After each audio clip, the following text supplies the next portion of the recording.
Soal kasus anggota Pas Pamres yang diduga menganiaya seorang warga hingga tewas dan kini ditahan di Pom Jaya. Kita berbincang dengan anggota Komisi 1 DPR RI, Dave Laksono, dan juga pengamat militer Ketua Sentra Inisiatif yang akan segera bergabung bersama kami.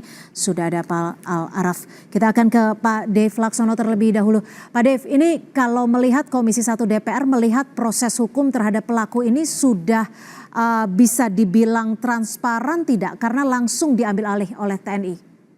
Iya, jadi kan memang ada peraturan dan juga perundang-undangan yang kita harus kita ikutin, yaitu pertama kan memang sudah ditahan, sudah diamankan, lalu berproses pemeriksaan dan juga nanti pada saat penuntutannya terus kita minta disampaikan ke publik secara terbuka. Nah, itu adalah tugasnya baik dari Puspom sendiri dan juga Auditor Militer dan juga mungkin dari Kejaksaan Agung kan sudah ada kamar pidana militer ya. Nah, itu semua agar melaksanakannya secara transparan dan menyampaikan secara berkala proses sudah sejauh mana, karena ini bukan hanya menyangkut penegakan hukum tapi juga menyangkut kepada tugas pokok daripada TNI sendiri, yaitu untuk melakukan pembelaan terhadap kedaulatan negara dan juga perlindungan kepada masyarakat umum. Nah, di sini jelas-jelas pelanggarannya itu berlapis. Seorang personel TNI bukannya melindungi dan juga mengamankan NKRI, tapi malah justru melakukan pemerasan, penculikan, penyiksaan hingga berakhir kepada pembunuhan.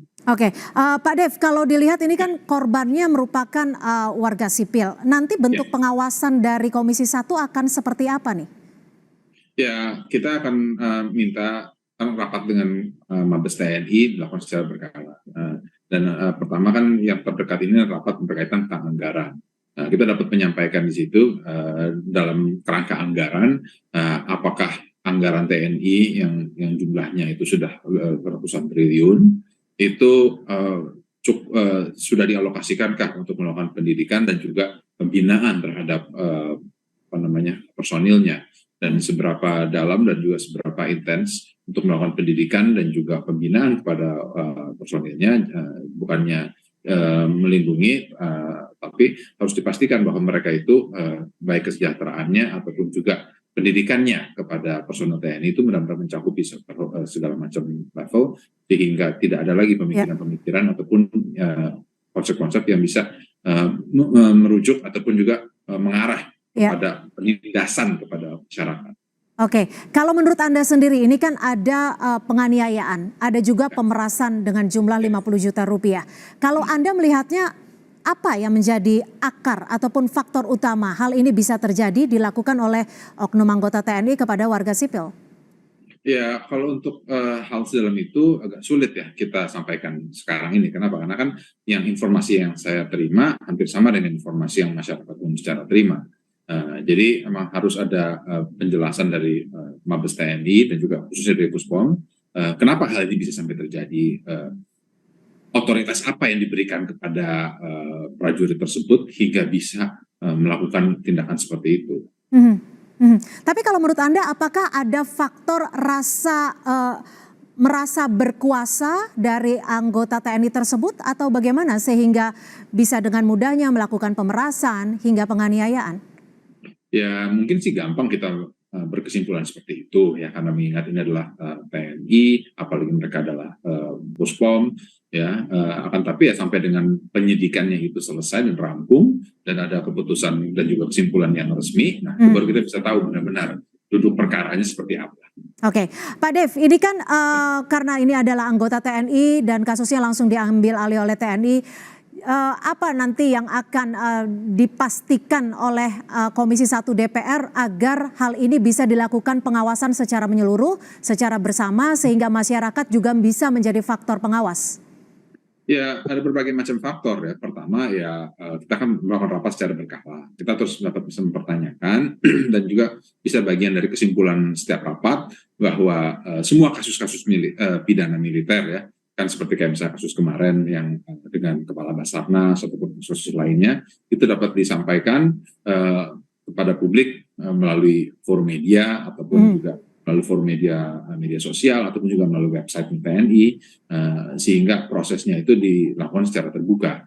Nah, itu ada satu hal. Nah, tapi yang pasti itu kita terus menuntut agar ada keterbukaan sehingga ada kejelasan kasus hukum itu dan berlanjut sampai mana dan juga harus ada kepastian sehingga keadilan itu benar-benar. Baik, saat ini sudah bergabung bersama kami Pak Al Araf, pengamat militer dan juga Ketua Sentra Inisiatif. Langsung saja Pak Araf, kalau Anda melihatnya kasus ini proses hukumnya sudah diambil alih oleh TNI, seperti apa pengawalan yang paling tepat agar kasus ini bisa terkontrol? Ya, memang kekerasan dan kejahatan yang terjadi ini satu tindakan yang kejam dan keji serta tidak manusiawi ya. Sehingga kemudian tindakan seperti ini yang dilakukan oleh oknum aparat militer tidak bisa dibenarkan dengan alasan apapun. Dalam negara hukum tentu upaya-upaya mengungkap kasus kejahatan seperti ini harus diadili dalam satu peradilan yang fair and trial, peradilan yang adil dan baik. Dan dalam peradilan umum lah proses kejahatan seperti ini seharusnya diadili. Pemerintah, Presiden bisa memerintahkan kepada Panglima TNI sesungguhnya untuk menggunakan pasal 65 Undang-Undang TNI nomor 34 2004 yang menyebutkan bahwa apabila anggota militer terlibat dalam tindak pidana umum maka diadili dalam peradilan umum, apabila terlibat dalam tindak pidana militer maka diadili peradilan militer. Kejahatan yang terjadi terhadap warga Aceh tersebut merupakan satu kejahatan yang tergolong dalam tindak pidana umum sehingga satu proses peradilannya harus dilakukan melalui peradilan. Sebenarnya ini yang dilakukan dalam upaya mengungkap kejahatan yang terjadi gitu. Jika pemerintah mau melakukan upaya menegakkan hukum dalam konteks negara hukum yang benar, karena di dalam negara hukum ada azas prinsip bahwa warga negara harus sama di hadapan hukum atau equality before the law. Siapapun warga negara Indonesia harus tunduk atas satu kedudukan hukum yang sama. Gitu. Tapi apakah ada urgensi khusus sehingga Anda melihat bahwa peradilan umum lebih tepat untuk menangani kasus ini? Ya, urgensi khusus adalah hal ini merupakan suatu keharusan konstitusional, Mbak. Karena prinsip negara hukum dan persamaan di hadapan hukum itu satu prinsip yang didasarkan pada azas konstitusional yang diatur dalam konstitusi Indonesia. Dan kemudian dalam pasal 65 Undang-Undang TNI juga dilakukan. Jadi upaya memproses dalam satu peradilan umum adalah upaya untuk membawa konstitusi kita menjadi lebih tegak dan lebih benar gitu. Nah ini yang harus dilakukan oleh pemerintah, ini menegakkan konstitusi dengan membawa kasus-kasus ke dalam satu peradilan umum siapapun dia yang melakukan kejahatan termasuk oknum anggota TNI.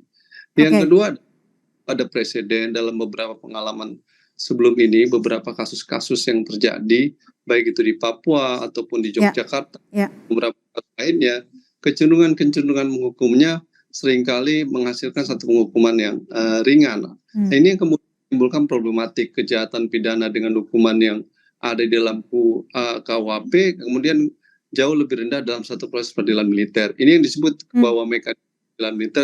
Tapi bukan, maaf saya potong, tapi bukankah komitmen dari Panglima sendiri sudah tegas mengatakan hukuman terberat adalah hukuman mati atau seumur hidup? Saya menghormati sikap Panglima TNI yang cukup tegas di dalam memproses ini dan meminta agar proses peradilan ini dilakukan dengan hukuman yang tegas dan keras gitu. Tetapi persoalan kita adalah proses ini akan berjalan masih panjang ke depan karena proses persidangan kan kemudian akan melakukan proses tahapan-tahapan yang panjang.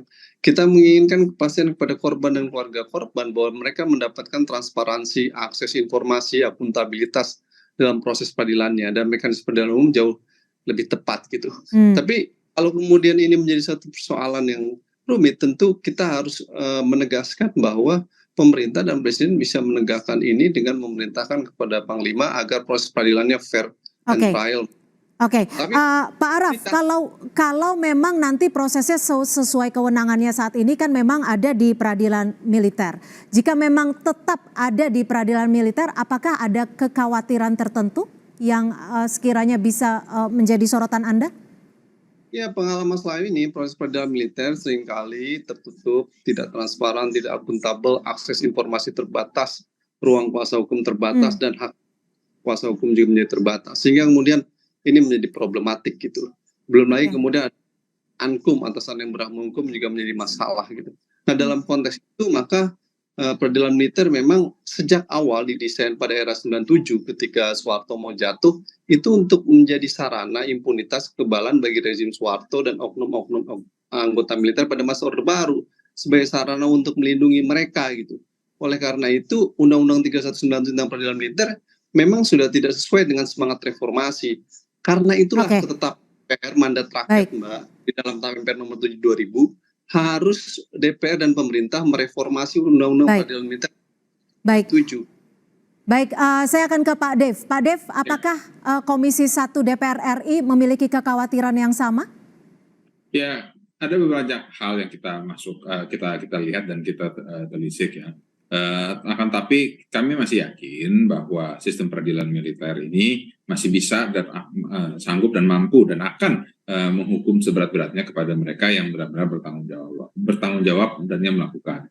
Begitu juga komitmen dari pimpinan TNI, baik dari Panglima TNI, Kepala Staf, dan semua Puspom, bahwa mereka yang melanggar patut dihukum seberat-beratnya. Apalagi ini menyangkut penghilangan secara paksa nyawa orang.